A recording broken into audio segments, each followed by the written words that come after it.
이방인들 중에 어떤 사람들이 생겼냐면 여호와 하나님을 알게 된 사람들이 있었습니다. 여호와 하나님을 섬기는 유대교를 보면서 매료됐던 겁니다.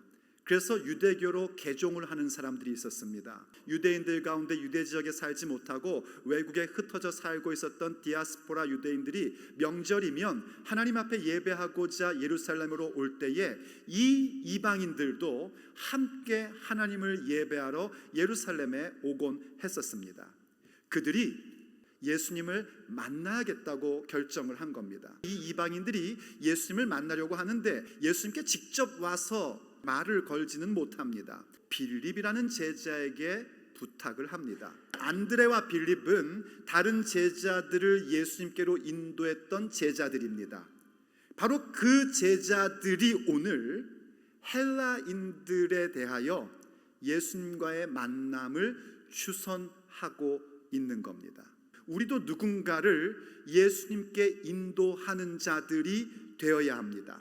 그래서 그들이 그렇게 예수님께 여쭙는데 예수님의 답변이 조금은 이상합니다.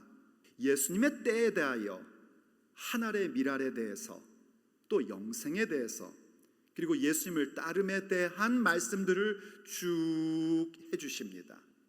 그 이야기는 고스란히 우리들에게 중요한 메시지를 주고 있습니다. 그것은 바로 예수님을 뵙는다는 것이 무엇인가 하는 것이요, 또한 예수님의 제자로서 누군가를 예수님 만나게 할 때에 과연 그 자리는 어느 자리이며 그것은 무엇을 말하는가에 대한 주님의 말씀입니다. 그들을 이끌어올 때 어디로 이끌어와야 하는가? 다른 것이 아니라 바로 예수님의 십자가의 영광, 인자의 영광 가운데 그들을 이끌어와야 함을 말씀하고 계신 겁니다. 그럴 때에 어떤 놀라운 사건이 일어나는가? 우리 속에 하나님이 주시는 그 생명이 주어지게 되는 겁니다.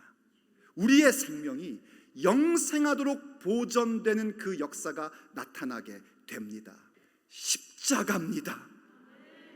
영생입니다.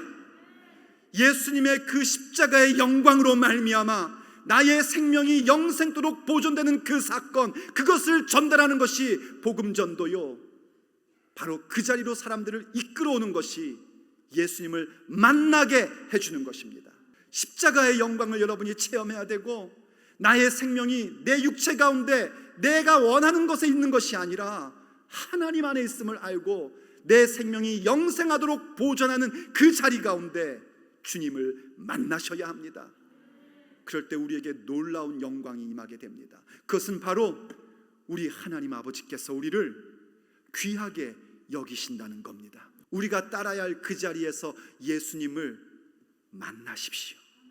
십자가의 영광을 아시고 내 생명이 다른 데 있지 않고 주님 안에 있으며 나의 생명을 영생하도록 보존하게 하시는 그 자리 가운데로 나아가십시오.